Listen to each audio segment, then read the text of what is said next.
Di situ pula kita harus mengetahui kapan posisi market akan berbalik arah. Biasanya yang sudah saya sering alami, selain ada engulfing seperti ini, juga dia ada star atau doji. Nah seperti ini sob, ini kan doji nih. Namun rupanya di posisi 1 Juli posisinya beli ya kan, tapi nggak mampu menutup ini, berarti masih valid nih, makanya dia akan terus turun kan, seperti ini, nggak mampu break up ya, turun. Kurang lebih seperti itu sob.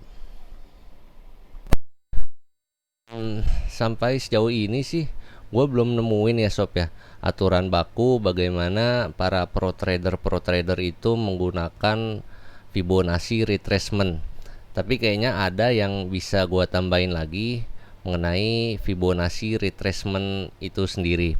Nah, dari Fibonacci retracement di situ kan ada kata retracement ya sob ya.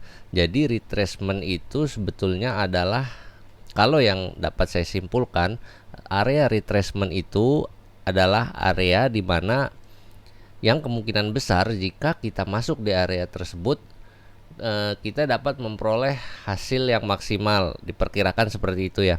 Nah, di mana area retracementnya? Ini saya ibaratkan kembali menggunakan teknik backtest lagi. Saya mundurkan sedikit, ada di periode antara 2 minggu, 21 Agustus sampai 31 Juli. Nah, di sini area putih ini area 061. Pokoknya area yang saya putihkan ini itu adalah area retracement. Dari mana saya tahu ini area retracement? Seperti biasa saya simpulkan dari banyak video-video tutorial cara penggunaan Fibonacci retracement, dan mayoritas itu area retrace-nya itu berada antara titik 0,38 sampai 0,6. Area yang berada di poin-poin tersebut dikatakan sebagai area retracement. Lalu pertanyaannya, apakah ketika candlestick masuk ke area retracement kita sangat bisa membuka open posisi? Belum tentu. Sekali lagi belum tentu, kita tetap harus memperhatikan. Karena misalkan seperti ini sob, ini kan candlestick dari 23 Desember ya, dari 3 Desember sampai 25 Maret 2019 kan semuanya masuk ke area retracement ya, kalau teman-teman perhatikan semua. Nah, di situ bisa masuk nggak bisa, karena di situ adalah area sideways, dan banyak yang melarang kalau di sideways itu masuk. Walaupun sebetulnya kadang saya suka masuk di area sideways, terutama jika kita menggunakan time frame yang kecil untuk mengetahui apakah di situ bisa scalping atau tidak. Nah, kalau dari sisi trader saya akan melihat seperti itu sob. Cuman karena dalam crypto mining ini saya nggak akan memposisikan sebagai trader, jadi kita akan pergunakannya untuk strategi yang lain. Kemudian kalau misalkan kita malas menggeser-geser ini, boleh nggak sih kita bikin Fibonacci retracement baru di area yang lain? Boleh.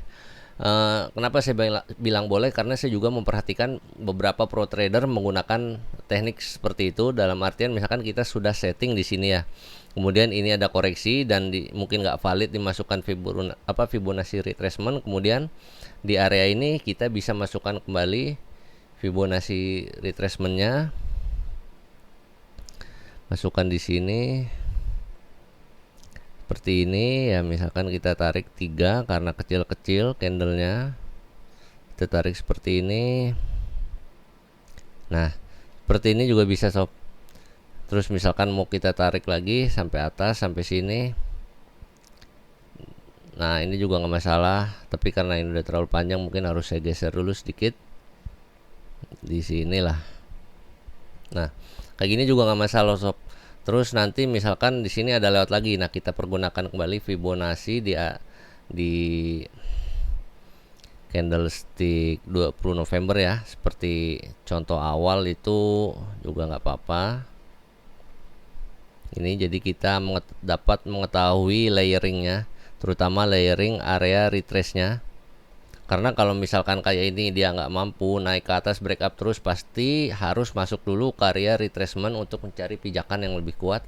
Entah itu dia untuk kembali dalam posisi bullish atau dia malah berbalik arah ke posisi bearish.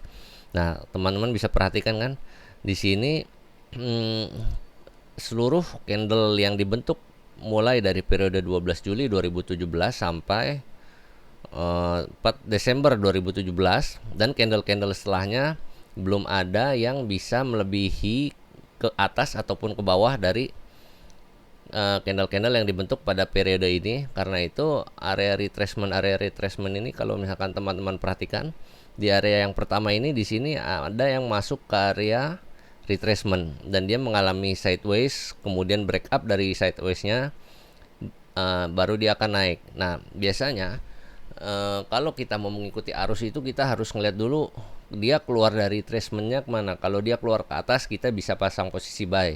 Kalau misalkan candlesticknya rupanya breakdown dari area retrace, kita bisa pasang posisi sell.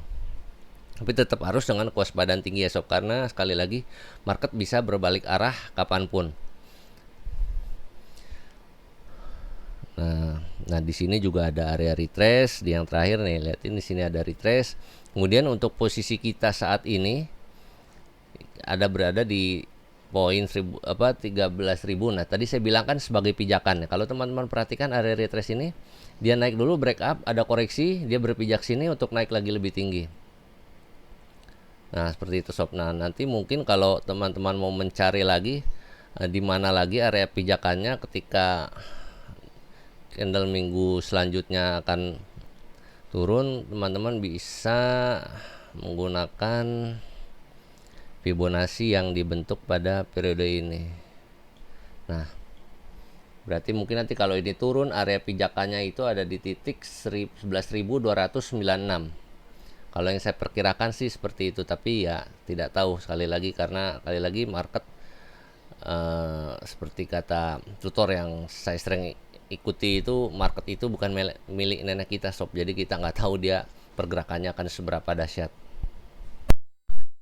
Terakhir kesimpulan yang saya dapatkan, karena pada ranah cryptocurrency ini, blockchain dengan cryptocurrency-nya ini, saya hanya akan memposisikan diri saya sebagai seorang miner dan tidak akan mengambil posisi sebagai seorang trader. Saya hanya akan mengikuti arah sob. Saya tidak akan bermain sebagai seorang trader, di mana sebagai seorang trader saya lebih cenderung untuk bermain scalping, dalam artian mayoritas saya akan melawan arah ataupun terkadang mengikuti arah. Tapi untuk di posisi miner ini saya hanya akan bermain sebagai seorang miner ya sob ya. Saya tidak akan bermain sebagai seorang trader, karena itu saya harus mengikuti arah, dalam artian kalau posisi Fibonacci retracement pada minggu ini saya balik arah, dalam artian saya akan berjaga-jaga kemungkinan dia akan turun. Perhatikan di sini sob, area turun itu menjadi area pertama saya bermain ya. Di area 10.300 ini minggu pertama saya bermain sebagai seorang miner pada cryptocurrency. Di posisi ini, seperti yang saya bilang di awal tadi, di nice hash saya masih bisa sangat mendapatkan profit ya, lumayan lah. Nah kalau saya perhatikan juga di area selanjutnya, yaitu pada area 10.000 sampai area 8.000 ini, saya kurang tahu di 8.000 ini mungkin ada teman-teman yang sudah merasakan bermain nice hash di area ini apakah menguntungkan. Tapi kalau di area 9.000 ini, 9.000 sampai 8.800 ini sepertinya masih dapat mengambil keuntungan yang tipis bermain di nice hash. Saya berkaca pada beberapa pro miner luar negeri yang bermain di area ini, mereka masih dapat memperoleh keuntungan baik itu di nice hash atau bermain di ETH hash. Di ETH hash dengan mining sendiri di mining pool, yaitu Ethermine, Nanopool atau lainnya. Mereka menambang Ethereum atau Ethereum Classic, itu masih dapat memperoleh keuntungannya. Kalau memang yang terjadi berikutnya adalah penurunan, ya saya berharap sih nggak akan melebihi dari 2.618 ini ya. Kalaupun memang sampai turun lebih jauh lagi, strategi yang mungkin akan saya terapkan itu harus mengganti dari PLN sob, listrik PLN ke solar surya, solar cell. Karena biaya listriknya kemungkinan besar nggak akan ketutup ya. Tapi saya kurang tahu juga, karena yang kita ketahui bersama, NSS itu kan broker ya sob ya, broker hash power, dalam artian ketika kita kita memasukkan posisi ke dalam nice hash itu kita sebetulnya tidak sebagai seorang penambang, tapi kita memberikan mesin kita untuk dipakai orang yang membeli hash power pada nice hash untuk mereka pergunakan untuk mereka nambang. Jadi yang nambang itu sebenarnya orang lain, bukan kita. Karena itu nice hash membayar kita dengan Bitcoin, walaupun kita perhatikan di software miner yang dipergunakan nice hash misalkan Phoenix, LOL atau Claymore, itu kita mungkin menambang ETH atau apa yang sudah di benchmark dengan nice hash yang terbaik untuk kartografis yang kita miliki. Itu kita bukan menambang cryptocurrency tersebut, sob, tapi kita memperbolehkan orang yang membeli hash power di nice hash untuk menggunakan mesin kita untuk menambang mata uang kripto yang mereka inginkan.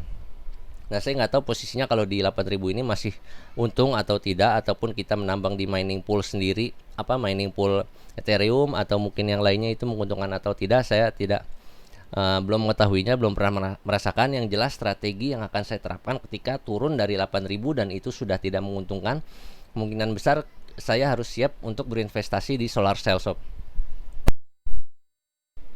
Oke lah, sob, gua kira dicukupkan dulu untuk video kali ini. Posisi pergerakan Bitcoin yang menurut saya sedang bagus dan diprediksikan oleh banyak orang juga masih akan terus berlanjut seperti ini dalam beberapa periode ke depan, entah mungkin sampai tahun berapa, yang kita harapkan bersama harganya tetap terus naik, kalaupun turun tidak turun dari 11.000 ya kalau bisa.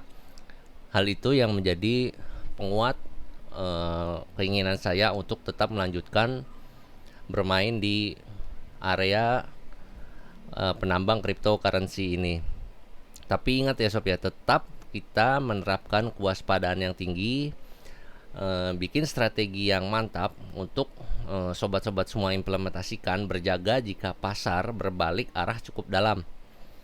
Jangan sampai kecolongan yang banyak ya, jangan sampai ya, kalau bisa lossnya diseminimalkan mungkin lah, sob. Oke, kawan semua, masukan dan saran yang baik gua tunggu di kolom komentar ya. Ingat, komentar dan kritik yang baik akan membantu kita semua dalam membentuk strategi yang lebih baik pula dalam bermain cryptocurrency ini. Jumpa lagi di video selanjutnya, sob. Wassalamualaikum warahmatullahi wabarakatuh.